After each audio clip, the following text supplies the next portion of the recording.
And now for the thing that I found really surprising about Bryan Johnson is that today we're going to talk about the longevity expert, Bryan Johnson. You might have heard of him. He's the guy who's trying not to die. In today's video, we're mainly going to be talking about Bryan Johnson's health journey, but there is something else that's a part of his journey that we'll get into right at the end of the video. So make sure you stick around for that. It's pretty cool. He's the most studied human in history. He has a team of scientists and doctors and nutritionists who are monitoring all of his everything, every cell in his body, basically, they're monitoring on a daily basis. He's trying to figure out the equation or the science behind living longer and living healthier for longer and getting the absolute most out of life.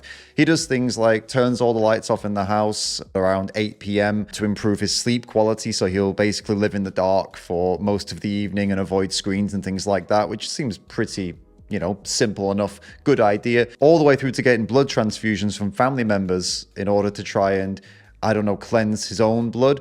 So he takes some pretty extreme action too. But one thing that we do know about Bryan is that all of his work is based on data. He's gathering data and making decisions based on that data. So you can safely assume that whatever he's saying most likely has some credibility to it, as he's spending literally millions of dollars every single year on all of this. He recently went on with a popular podcaster called Beer Biceps over in India, where he was discussing his protein intake. And this might come as a surprise to many of you, but this guy who's spending millions of dollars on his health and his vitality and his nutrition and all of this science, this guy is a vegan. Can we break down this protein situation a little more? You're vegan. I am. It's an assumption that one can't get their protein requirements hit through a vegan diet. Yeah.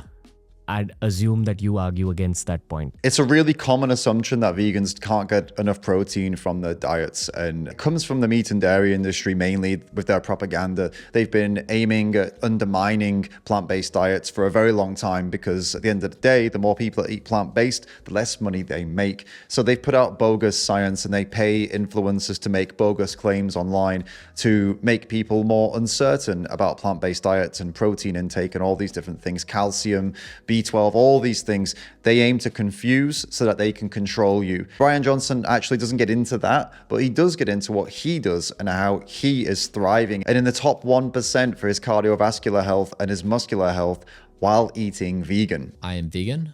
I do caloric restriction, which means I consume less than the recommended daily allowance. I consume 2,250 calories a day. I exercise for 1 hour a day, and I have a low protein intake, according to cultural norms of 120, 130. And so most people say with that profile, I would be weak. I would be not able to compete athletically. But actually, my muscle and body fat are top 1% optimal, and my cardiovascular ability, top 1.5% of 18-year-olds. So my biomarkers say it's top 1% optimal.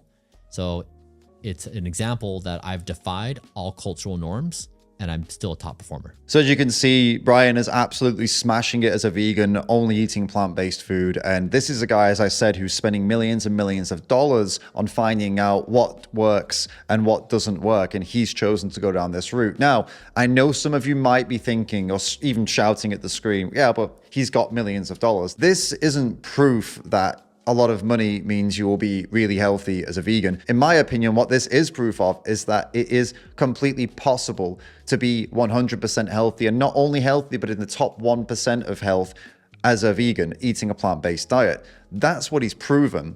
And the reason that the money isn't what's got him there, especially when it comes to protein, is in the next clip that we're going to watch right now. I don't think there's anyone more qualified to speak about protein intake-based requirements or food-based requirements than you, because of your daily experimentation and your daily download of data from your own body.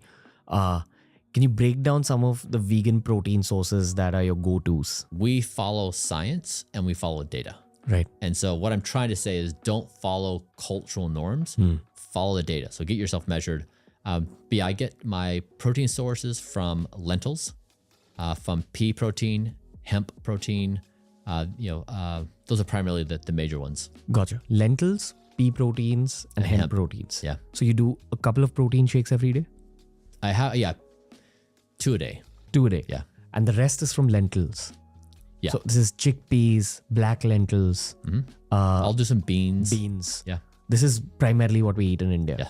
Because we have mostly a vegetarian population. exactly. Okay. Yeah. Lentils and chickpeas and beans and pea protein, all some of the cheapest things you can find at practically all shops worldwide. Hemp protein can be a little bit on the pricey side, but again, I'd say it's relatively affordable. But the real point to take away from this is that Bryan Johnson is spending millions and millions of dollars on trying to improve his health and live for as long as possible. And his core protein sources are plant-based, and they're not things like vegan burgers or tofu or seitan, which people will rightly say can be quite expensive. No, they're the cheapest things like legumes, lentils, chickpeas, peas, pea protein. These things are cheap. These things are affordable and accessible. And so the idea of vegans not being able to get protein or good quality protein and all these things are completely blown out of the water when you see somebody like Bryan Johnson citing these types of proteins as the ones he goes to get optimal health in the top 1% of humans on Earth. And now for the thing that I found really surprising about Bryan Johnson is that he's not only eating plant-based to improve his health and eating plant-based protein because it's the best type of protein for him, he's doing it for ethical reasons. I don't eat meat. It's an ethical choice. And the reason why I think that, or the reason I've chosen that is that we're on the cusp of creating super intelligence. And I hope one of the scaling laws that exists with intelligence is compassion. I hope that compassion permeates the universe in every way, shape, or form. And I hope that our new creations of intelligence, that is a fundamental proponent that we all share. At the end of the day, I think we should all be able to live fantastic, fulfilled lives, being able to explore and discover and do all the things that make life worth living. And I just wish that we'd all spend a little bit more time on making sure these wonderful lives that we live don't end up negatively impacting the lives of the other animals that we share the world with. And that's why I'm a vegan. Hopefully the information in this video has inspired you to look into veganism too and consider switching to a plant-based diet. If you're interested in switching to a plant-based diet, click the link in the pinned comment for free recipes, free advice, and free support from qualified volunteers who just want to help you switch to a plant-based diet in the healthiest way possible. And if you want to help me with my vegan and animal rights work, check out the David